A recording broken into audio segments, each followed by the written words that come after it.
Et donc les jours se suivent et se ressemblent tristement en Europe, une Europe frappée par une vague de violence inouïe. Si la majorité des attaques de ces 2 dernières semaines ont été revendiquées par l'organisation autoproclamée État islamique, la question du processus de radicalisation des auteurs des attentats reste ouverte. En Allemagne, l'enquête est en cours, elle progresse, l'enquête sur l'attentat suicide de dimanche soir. Et pour en parler avec nous en direct depuis Berlin, notre correspondant Marco Voltaire. Bonjour Marco. Bonjour Adija.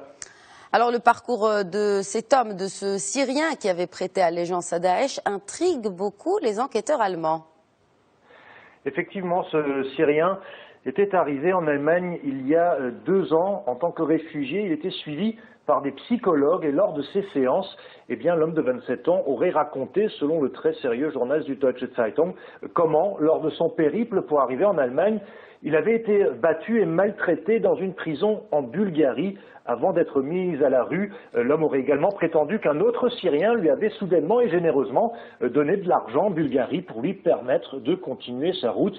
Une information qui sème le doute et qui pourrait faire croire qu'il s'agissait en réalité d'un homme de main des djihadistes qui aurait profité de la situation pour instrumentaliser et envoyer ce réfugié syrien vers l'Allemagne dans l'objectif donc de lui faire commettre un attentat. Daesh de son côté revendique que le kamikaze avait combattu avec les djihadistes en Syrie, qu'il n'était pas fragile mentalement.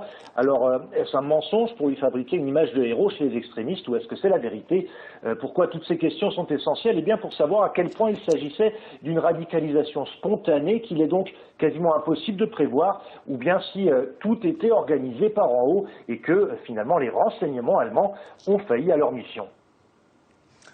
Alors Marco, qu'en est-il de justement la responsabilité des psychologues qui avaient pourtant suivi ce kamikaze? Vous avez raison, cette question travaille beaucoup l'Allemagne, surtout quand vous accueillez autant de personnes qui ont fui et vécu la guerre et que la fragilité mentale peut être exploitée par les réseaux djihadistes. Hier encore, la police allemande a donc annoncé l'arrestation, après une longue chasse à l'homme, d'un réfugié algérien de 19 ans qui s'était enfui d'un hôpital psychiatrique. Il menaçait de tout faire sauter. Alors, il faut mettre tout ça en perspective. La dernière tuerie de masse que l'Allemagne avait connue, c'était il y a 7 ans, avec 15 morts devant une école. Le tireur, c'était un adolescent, était pourtant suivi par des psychologues. Vous prenez le crash de l'avion Germanwings l'an dernier, provoqué volontairement par le pilote. Là aussi, lui suivait un traitement.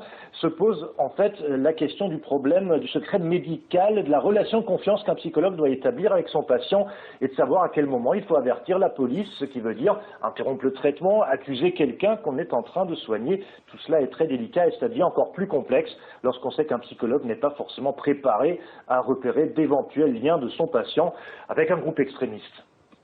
Marco Voltaire, je vous remercie pour cette analyse en direct depuis Berlin en Allemagne.